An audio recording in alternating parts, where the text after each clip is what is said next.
What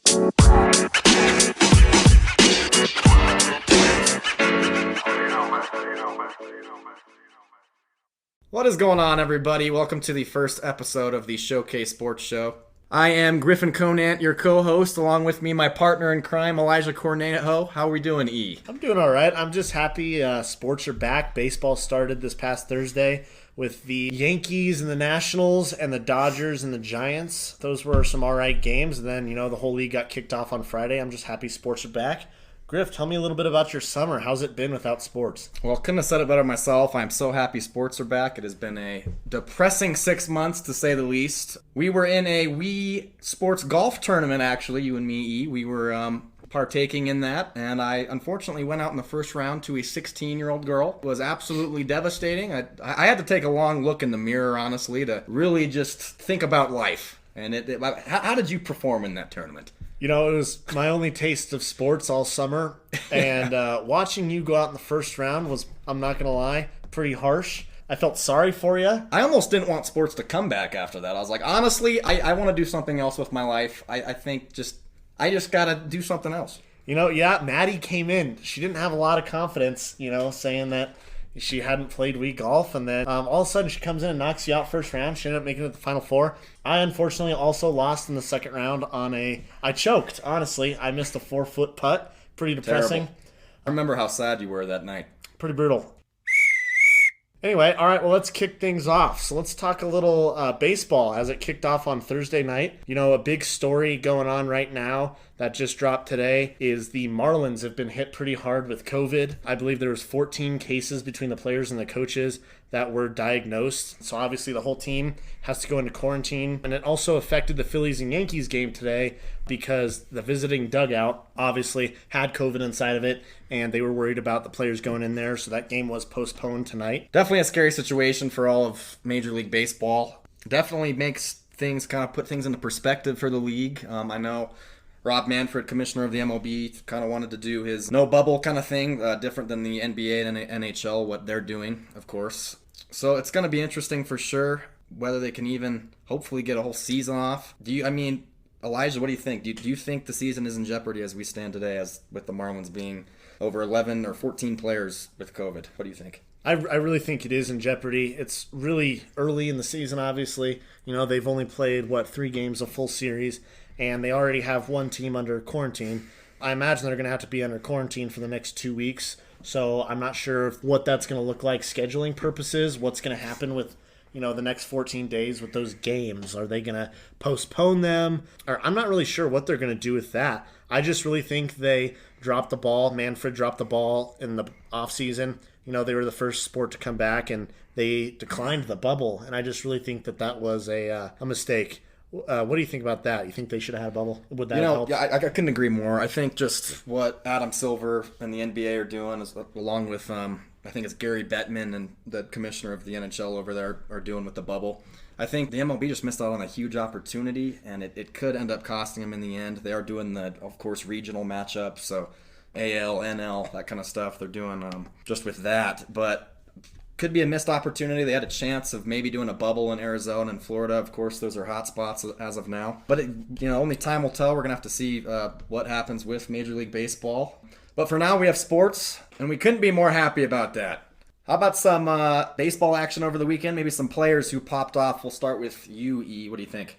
Yeah, this weekend, I think the obvious best hitter out there right now is Nelson Cruz. He really popped off, had 10 ribbies, 3 home runs. I think he's batting over 500 right now. He absolutely just killed the White Sox out there, especially Giolito in the first game. And then yesterday, I think he had two home runs, right? 2, I think. Yeah. Yeah. What were your thoughts about Cruz this weekend? Well, that's just a scary Minnesota Twins team. You got Nelson Cruz, of course, doing what he does. Max Kepler, of course, also an AL MVP candidate. So that's a good team over there. Cruz should continue his kind of tear that he's been on so far this weekend. Yeah, don't forget about guys like Donaldson and Rosario. That's that right. Team has so much power. And their catcher. Can't forget about Mitch Garver. Guy hits dingers for days, man. Absolutely. Yeah, Griff, give me a player here that really excelled this weekend. Well, I'll tell you what. One of the guys I'm really high on over this weekend was Trevor Story, shortstop for the Colorado Rockies. He went 3 for 9, 2 home runs, 3 ribbies. This kid is special. He's been honestly underrated for probably the last couple years. He's starting to come into his prime now. But yeah, impressive numbers over the weekend. Helped the Rockies get that series win against the Texas Rangers. But Trevor Story, he's just an all-around excellent baseball player, and the Rockies should try their best to kind of lock him up kind of long-term. We'll see what happens. Yeah, I totally agree. I really like Story. He's one of my favorite players in the league. He's up there for the best shortstop in the league, obviously behind guys like Lindor and things like that. But, he's, in my opinion, a five-tool player. He can hit for contact, hit for power. He's got a good glove. When he first came into the league, he had some strikeout issues, things like that. And also, he wasn't great with his glove at the time. He's done really well at progressing and getting better from his young age and not kind of plateauing. But yeah, he's done a great job, and I think he's a five-tool player. That brings me to my next candidate, which is another young guy, shortstop for the Marlins. I have Miguel Rojas. He currently is hitting 700 after this opening series. I believe the first two games he went 2 for 3. In the third game he went 3 for 4. Not positive about that, but I know he is hitting 700. He had a pretty great performance this weekend. Any thoughts about him? I think Miguel Rojas, he's one of those up-and-coming players for the Marlins, of course. They're kind of in a rebuild mode, Miami. But, hey, that's something to look forward to if you're the Marlins. It's a bright spot amongst that team, and I'd be excited if I'm a Marlins fan for Miguel Rojas. Another player I had high on my list here over the weekend, it is old man Joey Votto. This guy kind of had a disappointing year last year, but so far so good. Maybe he's going to age like a fine cheese. Let's see, he went 5 for 13, 2 home runs, 3 RBIs over the weekend. I'll tell you what, Joey was laying the lumber this weekend. If this guy can perform like he did last weekend, look out, the Reds could be a special team this season. Yeah, I really like what the Reds have to offer right now. They have a pretty good lineup. I really think that their third baseman, Eugenio Suarez, is very underrated, possibly the most underrated player in the league. That dude hits a lot of home runs. He's a pretty good fielder too. I don't know. I like the Reds a lot. And of course, they've signed guys like Mike Moustakas playing. He can play kind of wherever. He's kind of got that range, second base, third base. So that'll help him out there in the lineup. Of course, Trevor Bauer's pitching for him. He's always an interesting character. It'll be interesting to see how many balls he throws over center field this year. I don't know. What's the over-under on that? I don't know. We'll find out. But scary team. Reds should be pretty impressive this year. Third on my list, I have 25-year-old pitcher Shane Bieber from Cleveland. He had a pretty dominant performance. He actually had the best performance of all the pitchers on opening weekend. He had 6 innings pitched, 0 earned runs, and 14 strikeouts. He really was dominant in the box, and his off-speed was really working for him. I really like him over there in Cleveland. They're really looking for a new ace, considering they traded Corey Kluber to the Rangers in the offseason, and at the trade deadline last year, traded Trevor Bauer over to, I think it was Cincinnati, right? Cincinnati, yep. Any thoughts over there with Cleveland? Yeah, at Cleveland, they, of course, went to the World Series a few years ago, but this is a promising pitcher that they have in Shane Bieber. He's 25 years old, southpaw. He's the future of that pitching staff for sure, and I think Cleveland should be excited about that, and the AL Central should be on watch for many years to come. Quick question about Cleveland I want to pick your brain on. For sure. Do you think they're going to trade Francisco Lindor? I think it kind of depends on where they're at on the deadline and kind of where they're standing record-wise. I think there's definitely a good chance they could to maybe trading him to a contender or something like that. But he is a big piece of that team, and if they're in any sort of contention with this 60-game schedule, it's hard to imagine they trade their best player. That's kind of what I'm thinking too. But on the other hand, I definitely see why they would trade him. He's almost due for a new contract, and he is going to get a boatload of money. They're going to back up the Brinks truck for him. Yep. I'm not sure if they're going to end up doing that in Cleveland. If I had to put my money on something, I would say they end up trading him by the end of the year. It'll be tough to afford him for sure, I think, if you're the Cleveland Indians. But it'll be interesting to see what happens. Well, the last player on my list, how could you not feel good for this guy? Feel good story of baseball so far this year. It's got to go out to Daniel Bard, right-handed pitcher for the Rockies, reliever. Hasn't played, technically, he hasn't been in the league since, 2013? It's 2013, something like that. Hasn't played, in 10 years? He really hasn't had very many appearances, so he's really hasn't played in around a decade now. Wow, and that's just an incredible story. I think he hit 99 miles per hour on a fastball at one point against the Rangers the other day. So this guy's still got it. Wow, almost a decade goes by and he's still pumping in heat, so that's a great story. I got to have him out there on my list.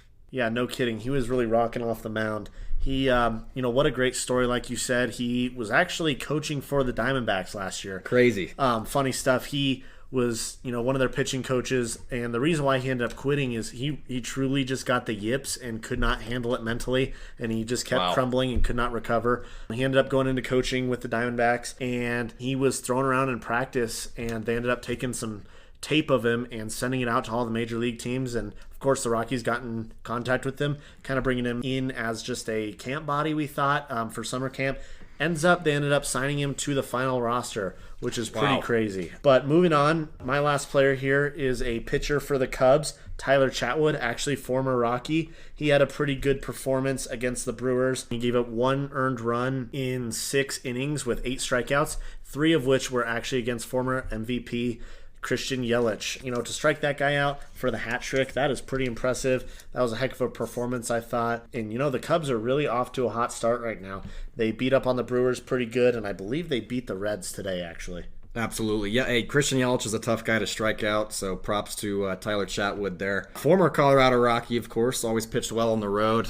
Struggled at Coors Field, of course, but finding a new home in Chicago. Hopefully that works out for the Cubs, but it's got to be encouraging to see Chatwood strike out somebody like Christian Yelich, who is an NL MVP winner.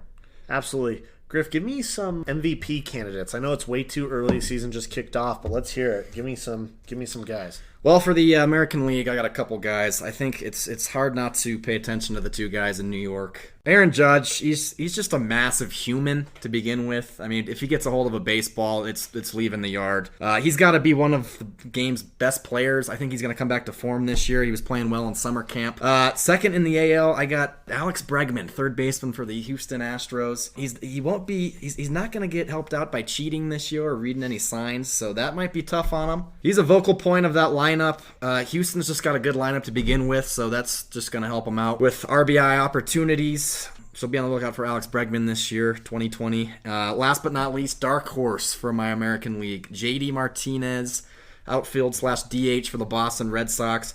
The Red Sox aren't necessarily supposed to be competitive this year, but hey, you never know. JD Martinez has had a good career. He's one of the more premier players in baseball. His team they've lost a lot of pieces over the last couple of years, but he is still a great player, and I expect a big year out of him in 2020. Absolutely. I really like that Martinez pick. I definitely think he is a dark horse. Not a lot of people thinking about him. On to my AL picks. This one should not shock you. Anthony Rendon moving over there to LA with the Angels. He obviously is paired there with Mike Trout, and they're somewhat electric of a lineup. He's going to be a big bat there in the middle. I think he could really produce a lot of RBIs, like you were saying earlier with Bregman.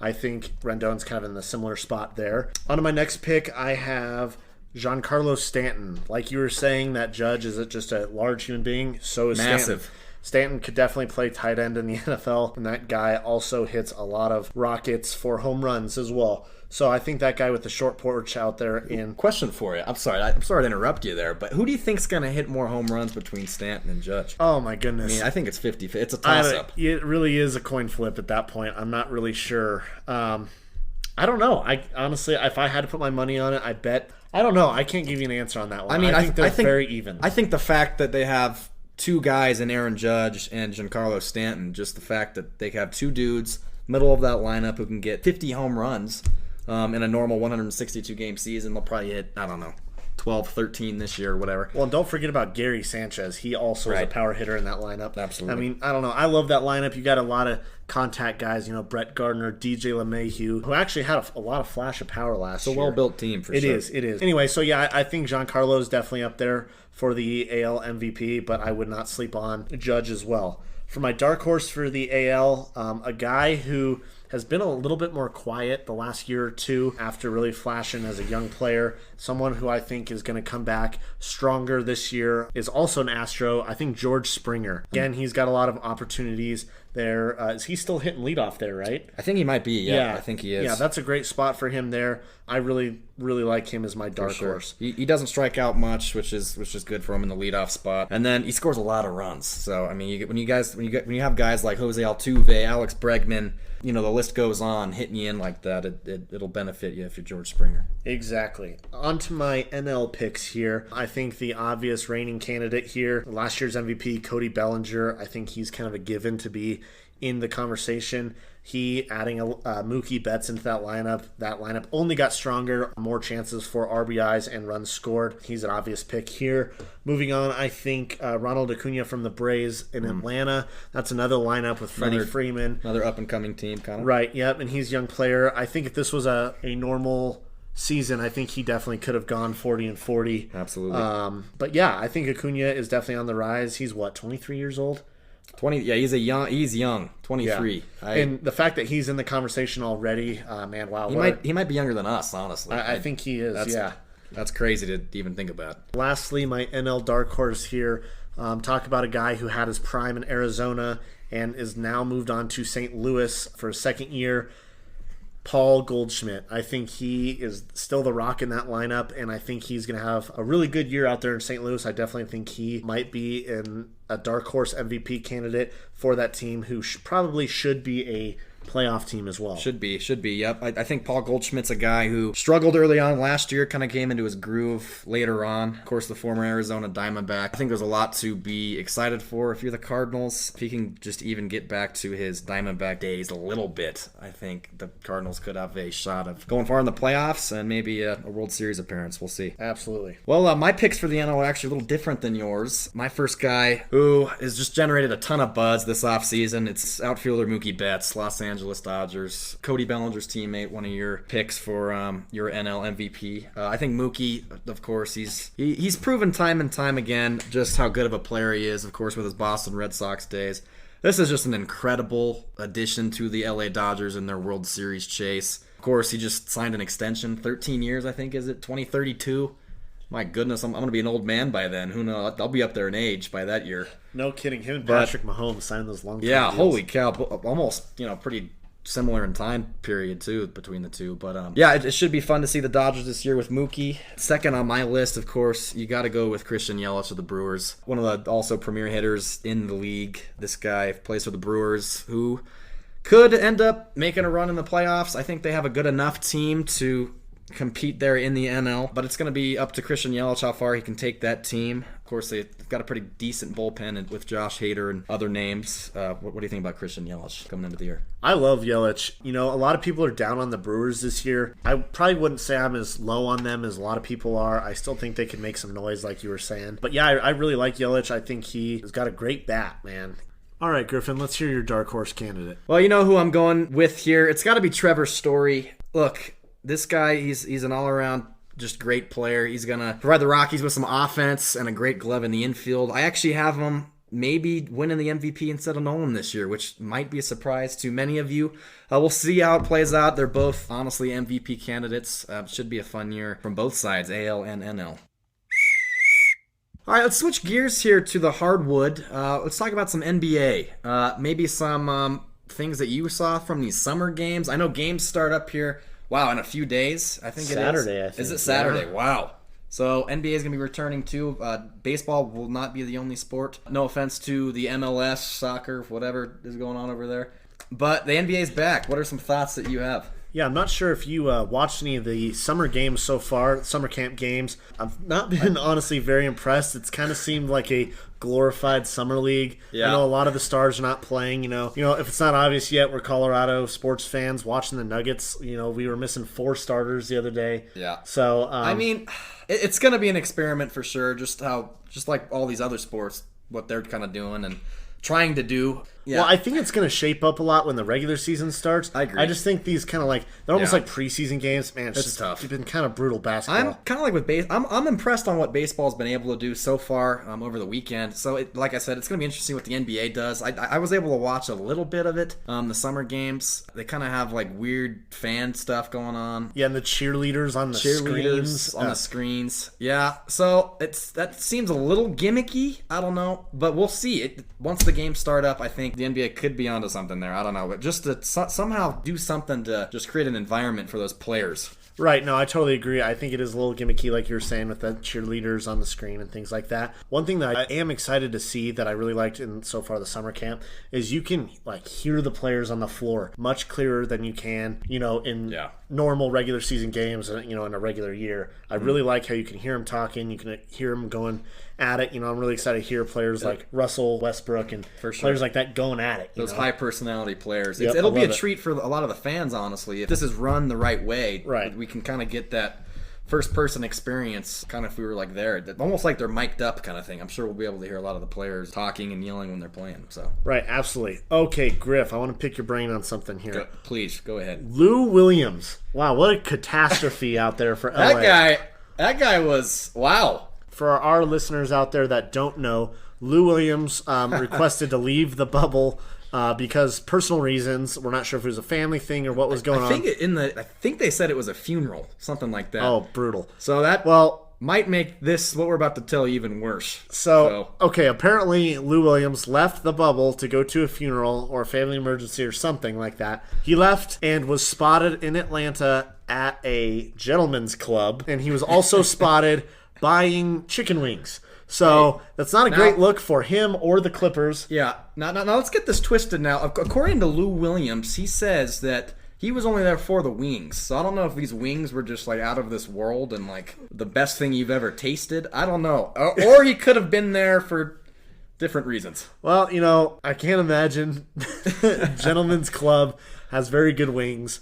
But, if that's Lou's favorite place, that's his favorite place. But I think regardless, you just cannot go there when you're supposed to be at a funeral, exposing yourself out there on a championship contending team. You're exposing yourself and your teammates now and the rest of the players in the league to coronavirus. That is irresponsible and not okay, in my opinion. I remember when, I think Star Wars Force Awakens, whatever one of those movies was coming out a few years ago, I remember when Von Miller had some chicken fingers or something at the movie. Oh, I do remember And this. he was just sick as a dog. Yeah, he got really bad food poisoning. I remember that. So I can't even imagine what's going on inside Lou Williams right now.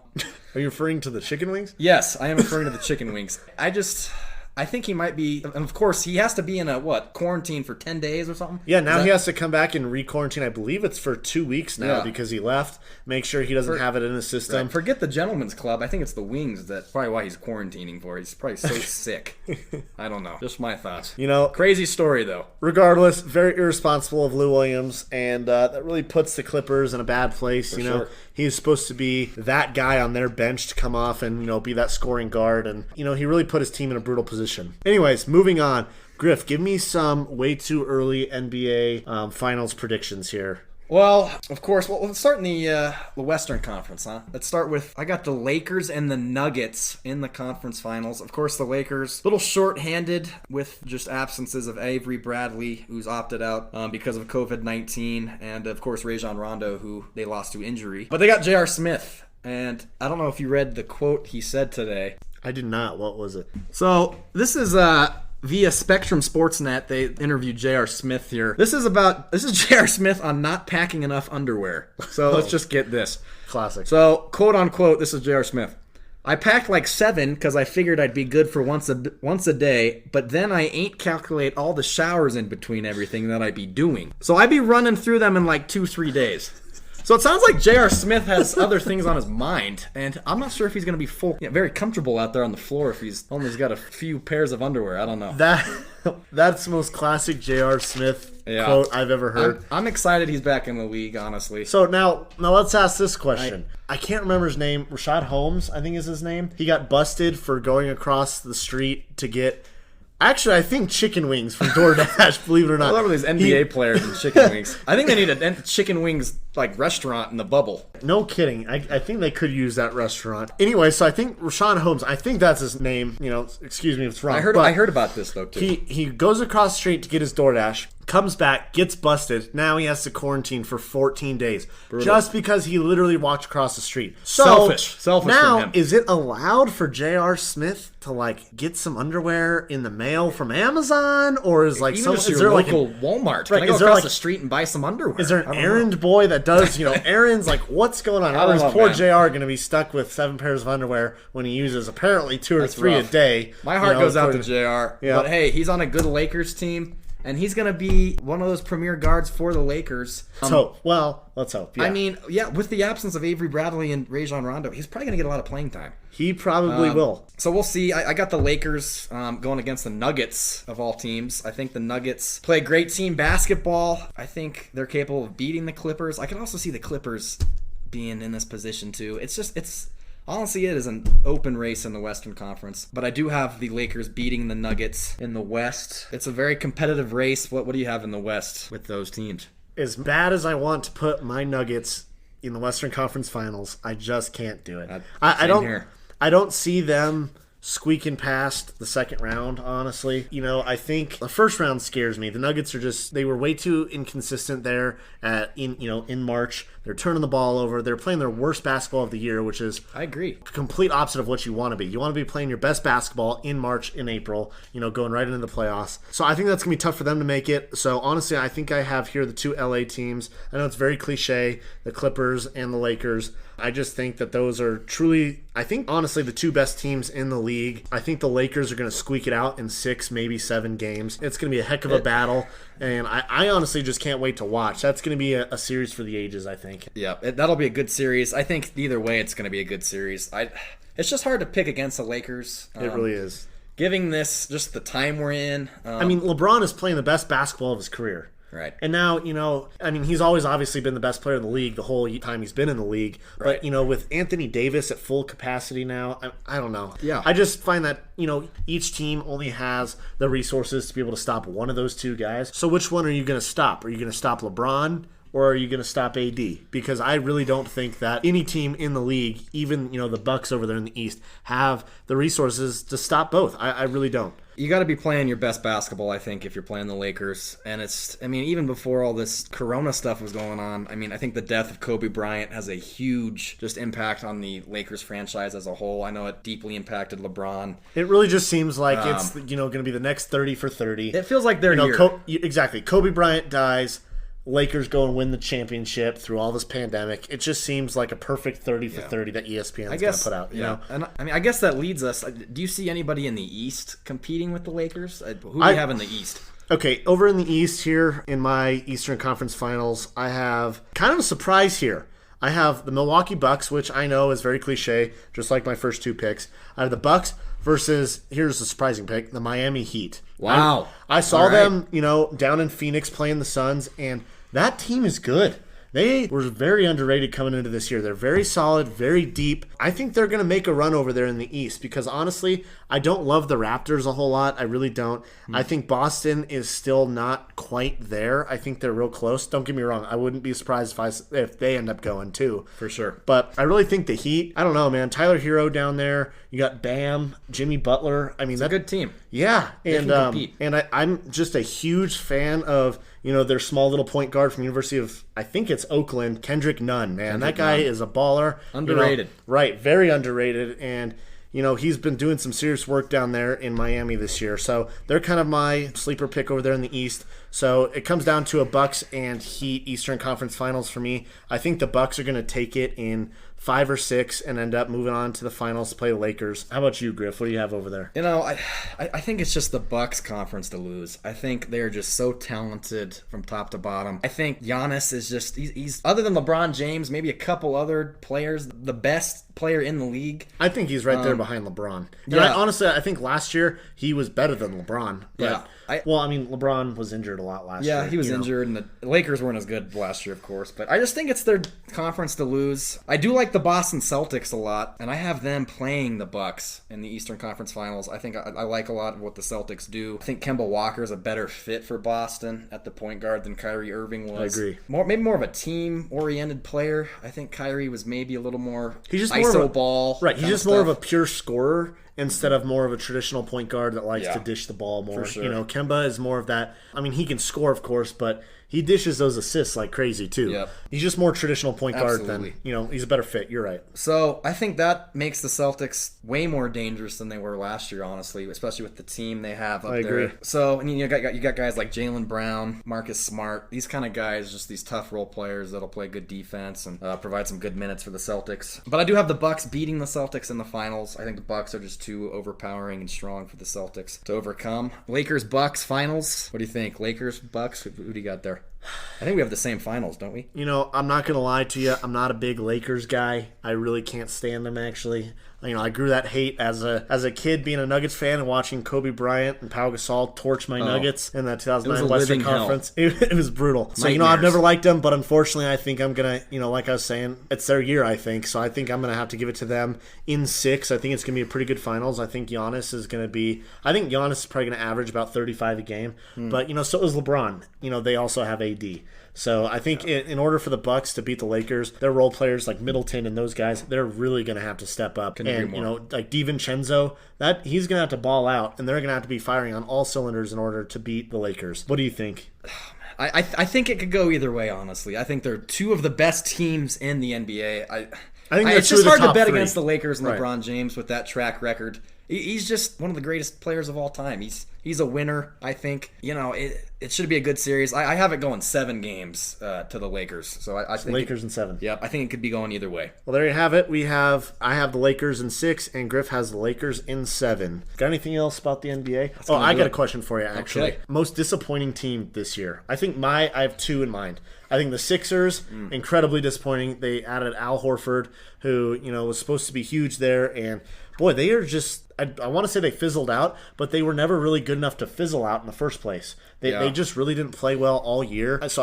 Part of me wants to say that they're a sleeper team for the playoffs. Maybe they'll start clicking on all cylinders. I highly doubt it. Yeah, but it's real quick. I think it's just that neutral court. Who knows what's going to happen? A lot of the teams, like the Nuggets, like the Lakers, teams that are good at home, it'll be interesting to see how they play with no fans. Right. That's why I like the Heat, because they're so deep, and that's where deep teams win, is on the neutral courts. You see that all the time in March Madness. Right. No, it's true. Depth plays a role. I just think the Sixers, of course, struggled on the road. I think their record on the road was 10-21. I think it was 10-24. It was worse horrible. than I actually thought. So brutal. This could be helping the Sixers out. I don't know. Another disappointing team that they weren't that disappointing to a lot of people, but to me they were. I was really high on them coming into the year. It was Utah Jazz. I thought Mike Conley was going to be that missing piece, and I honestly, before the year, I wouldn't have been shocked if they made it to the Western Conference Finals, but they just, kind of brutal. They really have not been clicking on all cylinders either. I agree. Especially now with the Corona stuff, with Gobert and Mitchell beefing. That chemistry is going to take a hit, I think. Yeah, I see them going out in the first round, which is a shame, because I think that's a very talented and underrated roster. Yeah, well, I'll tell you what. I think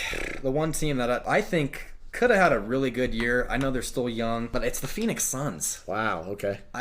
They just have the pieces, I feel like. They have good players. They just can't put it together. You got Kelly Oubre Jr., who's honestly... Don't talk about underrated. Great player. Great role player. Oh, my gosh. Of course, Devin Booker, he's honestly a superstar in the making. Who's disappointing to me is DeAndre Ayton. I think the success of that team is on his shoulders, because if he plays like the number 1 pick that he's supposed to be... It's a playoff team, I think. The Suns are constantly beating themselves up for taking Ayton over Luka, in that same draft. But at the time, you had to make that decision. He went to U of A down there, and he was an easy decision. Guy. Right. He's just, I don't want to call him disappointing, because he's been solid, but he hasn't been what he was supposed to be. He hasn't hit his potential. He's no Luka, right? Now. Exactly. At this stage, superstar potential, absolutely. He could develop into maybe a superstar caliber player. Right. I think next year is going to be huge. He's either going to be boom or bust next year. I think he's either going to become the player he's supposed to be, or he's just not, and he's just going to be that role player for the rest of his career. I think next year is huge for him. It'll be interesting to see what happens. You want to think they have a bright future, but it'll be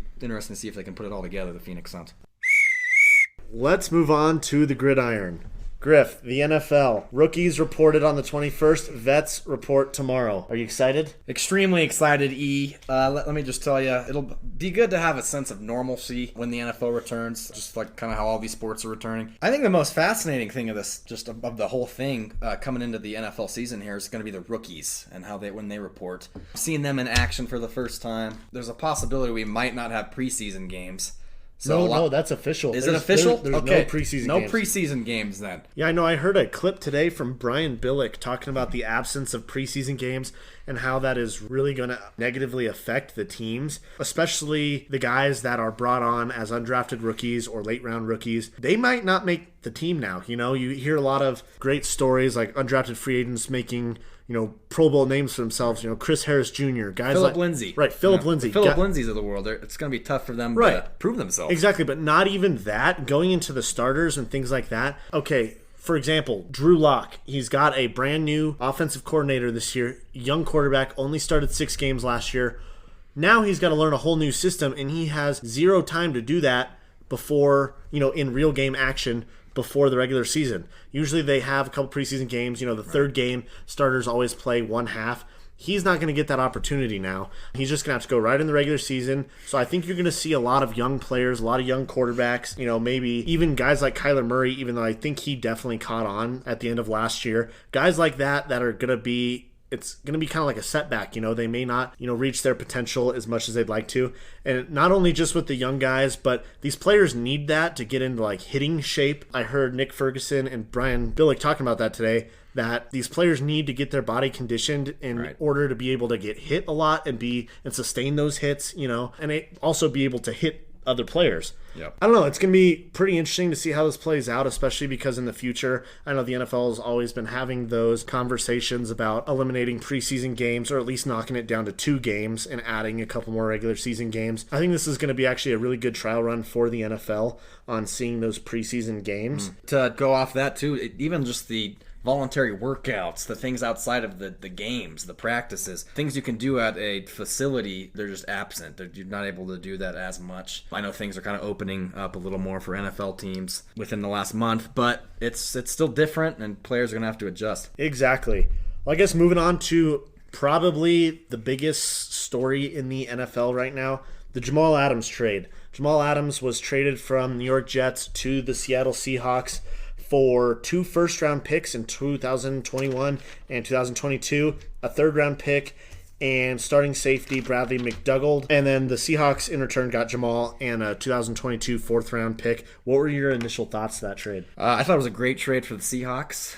Jets got 2 first-round picks out of that 2 first-round picks, so not terrible, and a starting safety. Okay, so not terrible, but man, Jamal Adams, one of the better safeties in the league, just adds that. He's top 2, top 3. He adds that nastiness to the Seahawks defense, something that they've been lacking since Earl Thomas left. So a lot to be excited for if you're the Seahawks. He's kind of that anchor on defense now that you need, honestly, to win some championships and to have a good defense. Man, Jamal is just the most stereotypical Seahawks safety you could have. Hard-hitting, ball hawk defender. Kind of like Cam Chancellor back in the day. Those kind of safeties. Earl Thomas, like I said. Yep, you got to love it there for the Seahawks. But, right here, I really love what the Jets got back. Okay. You really could not have asked for a better return. 2 first-round picks. That means you're going to sit there and add 2 extra starters, in the next 2 years, in addition to the 2 first-round picks you already have. Mm-hmm. And third-round pick, if you draft well, you can also get a starter there. Bradley McDougald, he definitely a downgrade, obviously, from Jamal. But, I mean, he'll fill a gap. He's not a bad player. He's just kind of a role player. Yeah. He's not a superstar like Adams, but he will fill that role. Right. And anyway, I really think that this is a win-win trade for both teams. Honestly, I think it's the best case scenario for the Jets if you were going to trade Jamal Adams. Because, like you said, you had to get those 2 first-round picks, which they couldn't have gotten a better haul. Starters usually, kind of was what you kind of want to aim for those first-round picks. Now, granted, those are probably going to be late first-round picks. Still, it's good value though. It's good value. I already before this thought the Seahawks were contenders. I think this really pushes them in the mix. Like they could. Man, he's going to be huge on that defense now. That was already a very good defense, and now they're a great defense. Absolutely. They're returning to form of, the 2013, 2014 Seahawks defenses. I think that is a team to look out for in the future. I mean, gosh, he's, 24, 25 years old. He's still got 2 years left on his rookie deal before they have to re-up him now. But, it'll be interesting to see if they do re-up him before the 2 years are up, just because that's kind of what he had a big tizzy with out in New York. Right. And I was going to ask you, and that makes me curious too. A player like Jamal Adams in the fashion and how he left New York, is that kind of just the norm of what we're seeing in today's players now? A lot of people were not happy with his departure and how he handled his exit with the New York Jets. Is that just kind of the new breed of athlete that we're seeing, or is that just a Jamal Adams thing? It's hard to say. Honestly, I think Jamal is young. I think he's immature. I think he's just not quite there yet on, his maturity level. And the way he left was not a good look for him as a brand, Right. You want to be, especially when you're a superstar, you want to be a role model. Right. And I just leader, can't, kinda. Right. I can't say that he was that with his, the way he handled things. And that brings me to my next point. Le'Veon Bell, actually, running back for the Jets, tweeted, he pretty much totally subtweeted Jamal and said, I did see this on Twitter. and I quote, "People do all the hootin' and hollerin' to get you brought in just to leave. LOL, like, people weird, yo. The internet." These are exact words, by the way. That Elijah is not this bad with his grammar. This is straight from Twitter. "The internet got these dudes doing whatever for attention, even when they don't tell you blank. They don't believe themselves." So Jamal obviously- Adams, so obviously Le'Veon Bell was upset because Jamal was one of the big selling parts in him coming to New York. Honestly, I think, real quick with Jamal, he responded, "Noted, see you week 14. All right. So now, Jamal Adams, if he didn't already have a chip on his shoulder for that week 14 game, now it's even bigger. But, Le'Veon Bell, I think, is quite a hypocrite. He really left Pittsburgh in quite a fussy, too. So Yeah. I can't really Kinda say similar Jamal terms, honestly. Right, I I can't say Jamal and Le'Veon's situations were really any different. Of They course, didn't get- Le'Veon had that long holdout. Right, because Le'Veon he's wanted a famous big for, deal. but- He wanted $20+ million for running back, which just doesn't happen. Christian McCaffrey just got, 4 years? Was it 54 or 64 million? Regardless, that's not $20 million a year like Le'Veon got. So he pouted and ended up, inevitably in New York. So the fact that he's calling out Jamal for acting like that, I don't like that. And Which, not that it's not deserving of Jamal Adams being called out. but he's a hypocrite, Yeah, in my maybe opinion. it's a little... it's very hypocritical. Yeah, very hypocritical. Anyway, that's quite a fiasco over there that's now been dealt with. I think the Jets did a great job handling that and getting their highest return possible. Seahawks are championship contenders with Jamal Adams They are. anchoring that defense. Speaking of championship contenders, on to the Kansas City Chiefs. Their starting guard, Laurent Duvernay-Tardif, he actually decided to opt out of playing this year because he wants to go work in the medical field full-time for this year and help out COVID patients. Good for which, him. That's awesome. That, talking about role models, that's a guy right there that's coming to a bigger and better cause. Yeah. That's just something you love to see. But, of course, the Chiefs, they have top 3, if not top 5, front office in football. They immediately rebound and go sign Osemele, who's a former Raider, which I think is a great pickup. He'll fit in nice. He'll be a great replacement. Surprised he was a free agent, honestly. I mean, Right, exactly. I was too, and I don't know. He'll be a nice plug and play for him. He'll be definitely a solid player. So I think that's a great pickup for the Chiefs. One question for you, Griff. Do you think with the Chiefs signing that Mahomes deal of 10 years, $450 million, with an additional $53 million of incentives, to bring it to a total of 503 if he hits all of his incentives? For sure. Do you think that was, first of all, overpaying? And number 2, do you think that paralyzed the Chiefs' cap? Well, I think there's no question it did a little bit. I think it's hard when you have a player like Mahomes, when you're Super Bowl MVP. He's on track to have a great career if he can continue what he's doing. It's tough. Chiefs are in a tough position. You got to pay your best players, and in this case, that's what they did with Patrick Mahomes. I could see the Chiefs doing something later down the road, kind of what the Patriots did with Tom Brady, maybe taking a salary cut, restructuring that contract. Yep. I think that honestly is almost inevitable for the Chiefs, just because of how large that contract is. It's going to be tough for them to sign other free agents, re-sign players that they want to keep around to keep trying to win Super Bowls. So, no question, it definitely caps them a little bit. But I think, my prediction maybe a couple of years down the road is that they reconstruct that contract for Mahomes so they have more money to spend on players. I agree. I think that's inevitable. One thing, though, this is kind of a issue that I disagree with a lot of people on. Everyone's kind of saying it paralyzes their cap. They won't be very well off in the future here, so they'll end up having to reconstruct or things like that. Right. I'm kind of the opposite. I don't think it does that. I think obviously $45 million a year is a stupid amount of money for a quarterback, but that's just the way he is. He's the best quarterback in the league already, and he just finished up his rookie deal. Actually, it wasn't even over yet. They just replaced it with the new deal. So I think he's 100% worth it. I would have done the same thing. But, again, going back to that, they're a top 3 front office in football. I thought with the deal of them getting Mahomes, getting that contract done, they would not be able to sign standout defensive lineman Chris Jones, but they managed to do it. 4 years, $85 million. One reason why I think that Mahomes contract didn't really paralyze their cap is salary cap inflation. I think it's only going to continue to grow. Once it continues to grow, that contract becomes a lot more stomachable. And then now, they got another huge deal done with Chris Jones. Is he worth 4 years, $85 million? I wouldn't necessarily say that much. I think he's a very, very good player, very good defensive lineman. And I mean, someone was going to pay it, so might as well let it be the Chiefs. Right. Any thoughts on that, Jones? I think Chris Jones is a good player. I just probably would have let him walk. Yeah, I agree. It's a lot of money to be spending on Chris Jones, in my opinion. Right. I think that would be the contract that would paralyze him more than the Mahomes. Right. Exactly. And it's those kind of deals that aren't going to, you're just expecting a lot out of Chris Jones. So it's those kind of deals that the Chiefs are really banking in on. Right. But I'm telling you, what they did in Foxborough, New England, I hate the Patriots more than anything, being a Broncos fan. But they did it right, and there's a reason why they're one of the only franchises to have that kind of run in history. Right. The way they spent their money, the way that Tom Brady was able to take that salary cut. The blueprint's right there, so it's going to be hard for the Chiefs if they keep winning Super Bowls to keep some of these players. Speaking of former Chiefs quarterback, Alex Smith, he's on the comeback trail right now. What a recovery he's making. He actually just got cleared to start football activities after suffering one of the worst leg injuries in all of sports history. I mean, devastating. They were talking about having to amputate his leg. It was that bad. Like, his life was in danger when the hit happened. His leg got all folded up. And so I can't believe, especially with his age, he's 38 now, 37, 38, somewhere around there. And he's an older guy, but he's making the comeback. And it's pretty impressive. I don't know how he's been able to do it, but good for Alex Smith. Great comeback story. I think everybody in sports is rooting for Alex Smith to honestly not only have a successful life, but a good end to his career. Right, yep, he might have some good football playing days left. So, he's still a member of the Washington football team, the newest name, formerly known as... Let's talk about that a little bit. Yeah, formerly known as the Redskins. Right.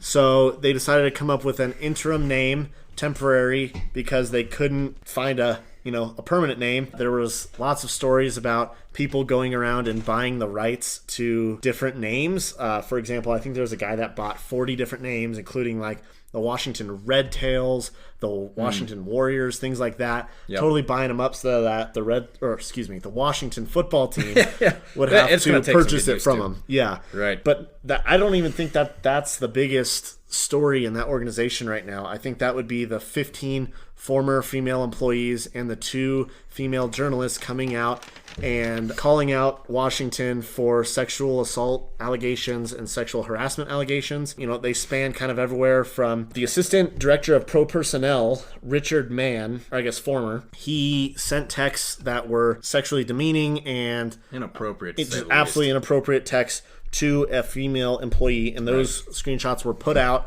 and he was fired this last week, and he's not the only person that has left the team so far. Larry Michael, he was the senior VP of content and the play-by-play announcer, was caught on video talking about the attractiveness of one of their college interns, which is obviously very inappropriate. And so he was essentially told to retire or be fired. So he retired this week. So Dan Snyder, not only in some hot water for the name of the team, what's new, but also or the way he runs the football team. That's a whole other conversation with Dan Snyder. I think he needs to sell the team. I think so too. I think he's been a pretty mediocre owner, and that's being kind. That's very generous. I'm being very polite when I say that. I think he's the most hated owner in sports right now. I really believe that. I think he doesn't run the team very well, and the fact that we've come to this point, just with everything going on with Washington, I think their name's always been a little controversial. It's just downright, it's 2020. You can't call a team the Redskins, that's just... It's just not right, and it should have been done a long time ago. And it doesn't take away from, of course, the Washington Redskin history of all those great players and Super Bowls that they've won. Of course, that's going to be something that they'll take pride in, just as a franchise and all those former players. Yeah, kind of a mess up there, and that honestly is... They kind of gave Snyder a way to rekindle his character and his reputation across the league.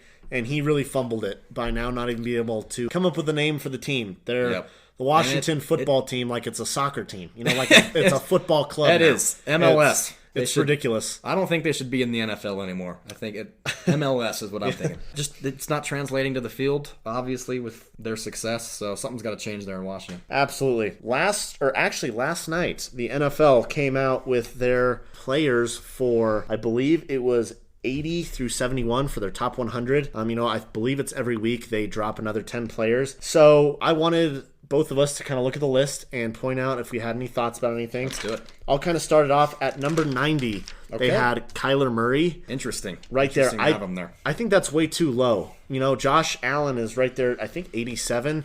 I think Kyler Murray's better than Josh Allen already, and I think he's going to be better than him by the end of his career by a long shot. Well, yeah, you got to look at the systems they're in, too. I think Kyler Murray's in a very pass-friendly, just his style fits. It's kind of like a college offense. It is, and that's honestly what I think that is going to help Kyler Murray. I think his game is at his best in that formation and in that offense.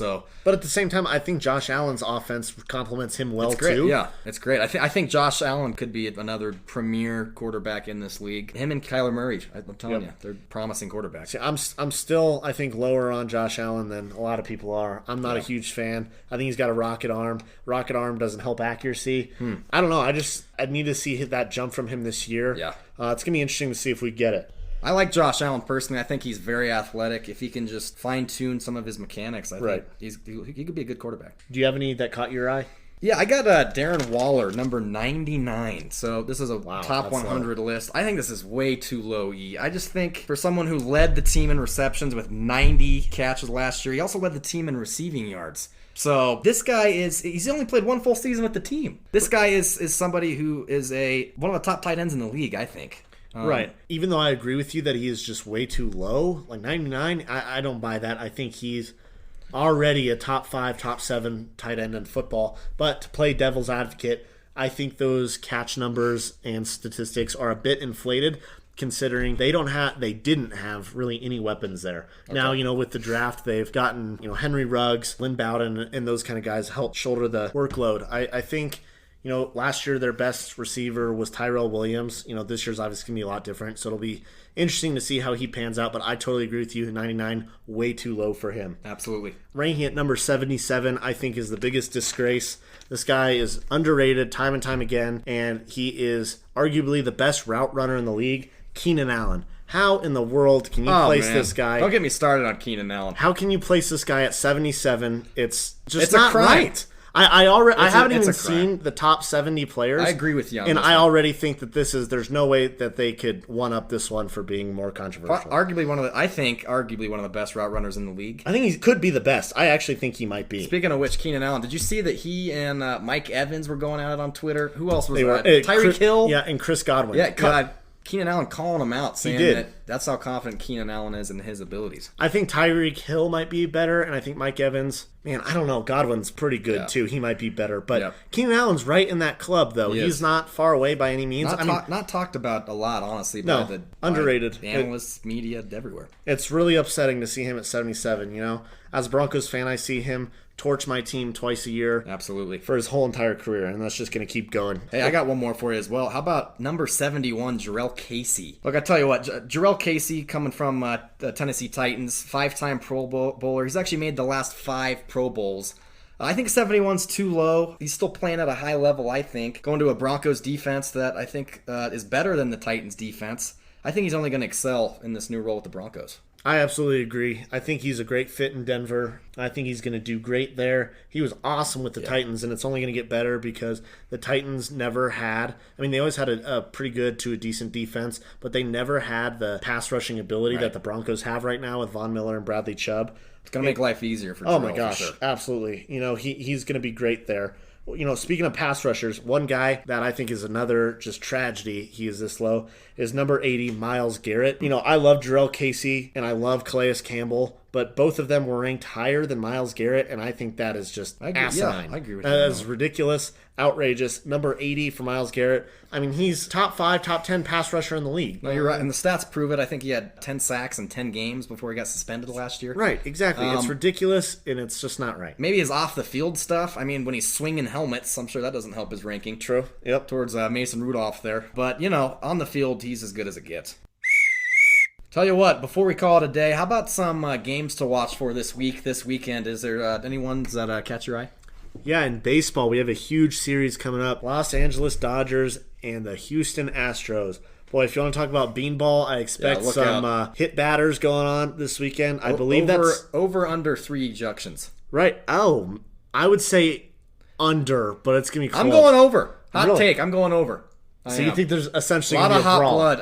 I mean, a lot of the Dodgers were pretty upset about all this cheating scandal.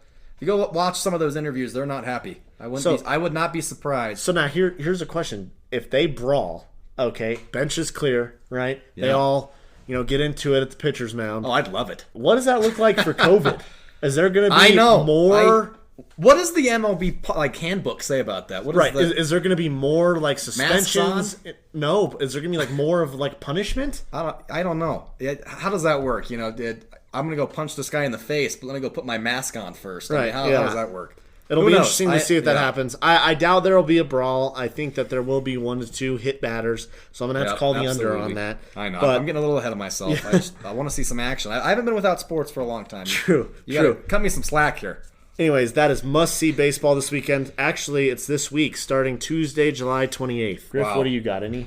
Okay, well, on Thursday, we got Clippers-Lakers kicks off the NBA bubble there in Orlando. What is that, Thursday the 30th? Of course, what an opening game to get things started off. Lakers-Clippers, 2 of the best teams in the Western Conference. Need I say more? I don't think so. I think that'll do it. Yeah, 2 games to watch for. Again, everybody, thank you for listening to our first ever show here on the Showcase Sports Show. Any closing remarks, thoughts from you? Yeah, follow us on Instagram at Showcase Sports Media and check out our website, showcasesportsmedia.com. And a big ol' thank you to our listeners. That's going to do it. Cheers from Showcase Sports Media. We'll see you next week.